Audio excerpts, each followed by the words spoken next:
this wiring is what I was able to pull out of. Alright, what's up everyone? Welcome back to Licensing YouTube channel. This is for most of you guys and gals in the Suicide Slabs group. So today on my 68 Continental, I'm going to be doing the one wire alternator swap, and it is specifically for what I'm using. It's going to be one of the highly recommended alternators. It is the Tough Stuff 7068. So it's 140 amp, one wire. I'll put the link to the description below where you can buy this. There's a couple small things that you have to do to get it to work well.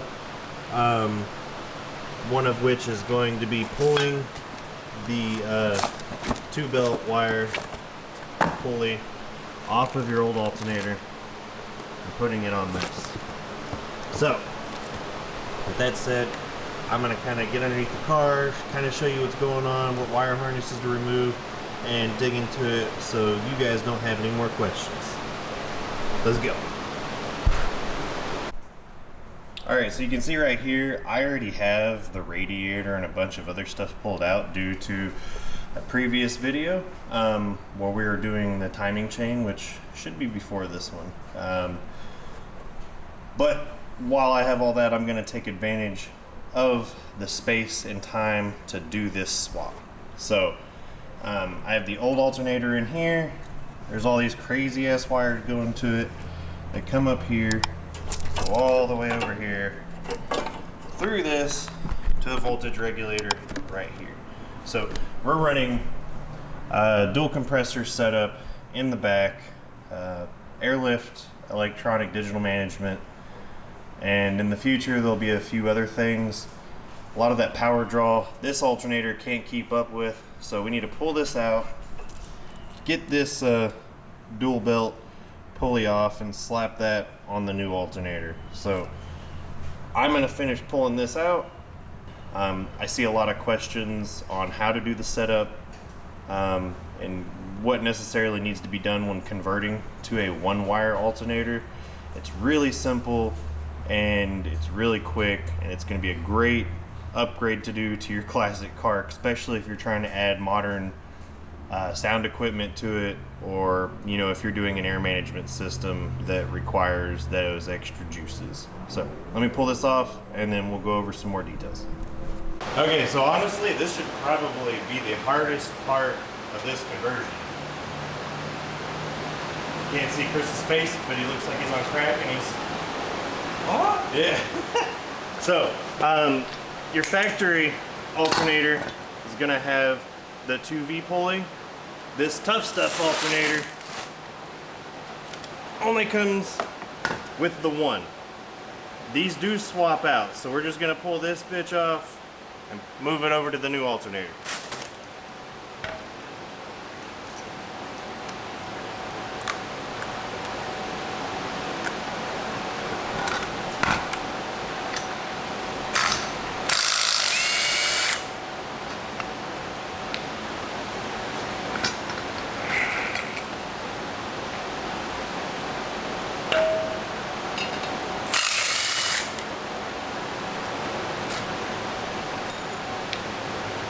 I'm gonna clean this real quick and then we'll put it on.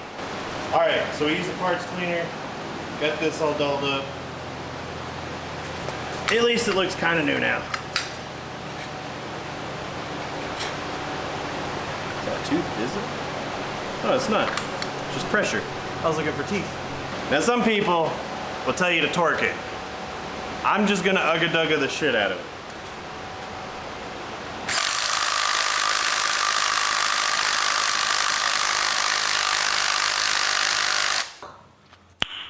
Nice. I think it's good. Now, we're gonna go clean up parts on the car so it's not just going into a complete filthy mess, even though it's gonna get dirty again.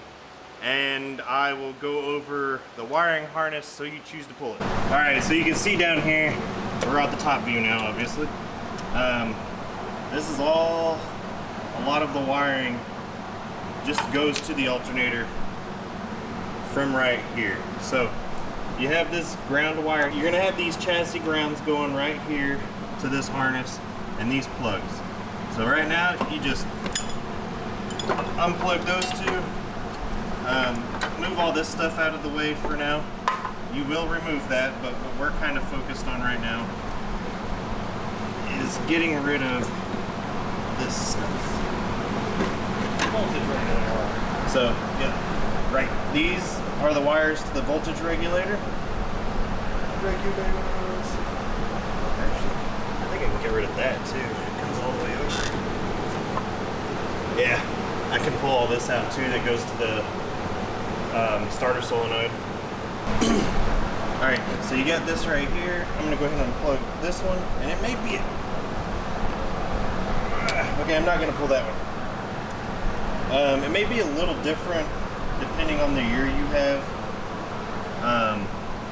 Like I said, just unplug these. They go into right here. Remove those chassis grounds up out of the way for now. And we're gonna follow this harness, comes up, goes through a few plugs, and then it comes up to here. It goes all the way across the front. And this is one reason I chose to do this now with the alternator, because the radiator is out, and this harness is gonna be a lot more accessible to remove, because we do not need this anymore. So, it comes out over here, into this voltage regulator box. We don't need this shit anymore. You know, if anybody needs this or is wanting to keep it factory spec, I'll leave that in there. Hit me up, but should not need it. Just chase all these wires down, and we're gonna pull this harness out. Alright, and that is that harness. Now I went into it a little further than what most probably would want to go into. Right here in this harness, there was a plug in there. I went ahead and depinned it. Had like a small paper clip or something would really work, but let's see if it'll focus. But I depinned that. I'm gonna tape this off, tie it back up in here. And this was a wire that went along with this wire loom right here, and it was actually taped in. So what I did is I just cut back a lot of the old electrical tape, which is why I'm so messy. But this is actually for the horn, and it would come up through the top originally down there to through the fan shroud portion or rad support. And I've plugged that in for now. I'm just kind of tucking it down here. I want to clean this up at some point, but all of this mess is now a lot more tidier. It's put away a bit more, less wires, less reason for fires, for sure. And as of right now, we have a majority of the harness taken out. Right now we need to focus on this portion of the harness going over here to our starter solenoid. So let's get to cleaning this portion of the wiring up, and then we're going to take this off, and then we will install the new alternator and work on the new wiring. Okay, so to get this harness portion all the way this direction, you have to unloom like 50 or 60-year-old electrical tape. I do have some Testa tape, or we have some nice 3M tape that we'll reuse this on, and tuck it back in here so it's all nice and safe. The wire that you're looking to remove is this portion of the harness that we unplugged. It's down in this corner, and it goes all the way over here to the starter solenoid. So we're gonna remove that all together, and when the new alternator goes in, it'll be a much shorter cable.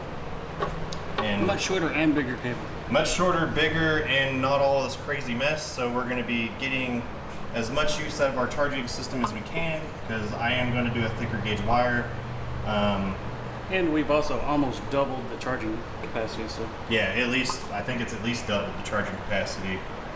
And we won't have the voltage regulator restricting anything extra on that. So,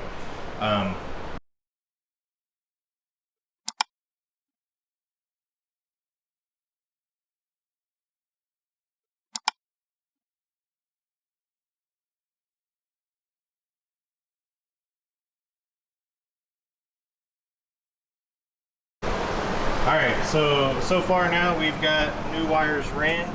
They're all a little long at the bottom. You can see I've got some, I think this is also 4 gauge actually. Yeah, it's all 4 gauge OFC. So I'm using all 4 gauge. I'm reusing the original chassis ground hole with some new 4 gauge cable. Like I said, it's long because we're going to put new ends on it right at the alternator, so we got everything as tight and long and snug as we want it.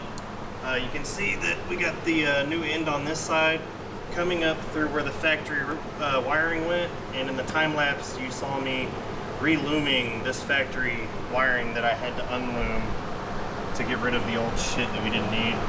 And I'm just following all of the factory, the light just turned on, all of the factory routing that alternator charging wire was doing before, but it's much larger and should be way more efficient. So now we're going to get underneath it, put the alternator in, and get our shit in place, and we should be good to go as far as the alternator spot goes. And one thing that you probably always want to look at, I mean, this actually just says, see how that says OFC on it? That means oxygen-free copper.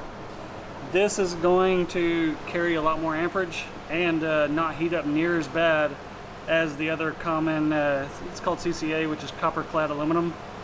You always want to get OFC. CCA is, in my opinion, a fire hazard. So invest a little bit more money in getting oxygen-free copper. Obviously, it won't corrode near as bad and carry more amperage and not heat up. So it's a win-win, other than you're going to spend a little bit more money. One thing that we did is we've gone 4 gauge ground, 4 gauge charging, and we ran a new 4 gauge to the starter because like the factory charging wire was only like a 10 gauge. So you pretty much always want your alternator and all your grounds to equal the same size as your battery cables. If not, you're leaving a lot of amperage on the table. You're just hurting yourself. So always try to overwire if you can. Absolutely. All right, so let's get the car up. We'll get underneath it and we'll slap the new alternator in and we'll get the boogieing. All right, so we got the alternator in. We've made our new crimped connections. You got the ground chassis right there where the light is brightest. I'll put an arrow. And we got our power up there. And we used some wire loom to help protect it, as well as we used heat shrink to keep from water and corrosion happening inside the wiring itself on the power side. All we really got to do now is, because this is a full project, we got to finish the other part of the project, which won't be included, but that's really it for the yeah, the alternator section is done. One thing I want to show you is by doing this, not only is it more efficient, it's also less of a fire hazard. For one, you lost all of that. Yeah, all of this wiring is what I was able to pull out of. No, we're not looking for weight reduction, obviously. The car's too fucking heavy, but I mean, 2 wires versus maybe 15? I don't know, it's like quite absurd to have a charging system this way if you can modernize it and make it more efficient, especially if you're gonna run new modern technology, speakers, amps, or even air ride suspension. So that's the video. If you guys enjoyed it, you learned something, got questions, be sure to comment, like the video if you liked it, dislike it if you dislike it. And don't forget to hit the subscribe button. We appreciate the support. Now that we get the Lincoln set up like this, we're hoping to get more content coming out for you guys. I will probably try to do more asked question stuff I see if I do content on this. But I think that's going to do it for us. Check out licensesin.com for merch. And you got anything to say, Chris? Negative. Negative. Negative. All right, guys. Have a good one. Peace.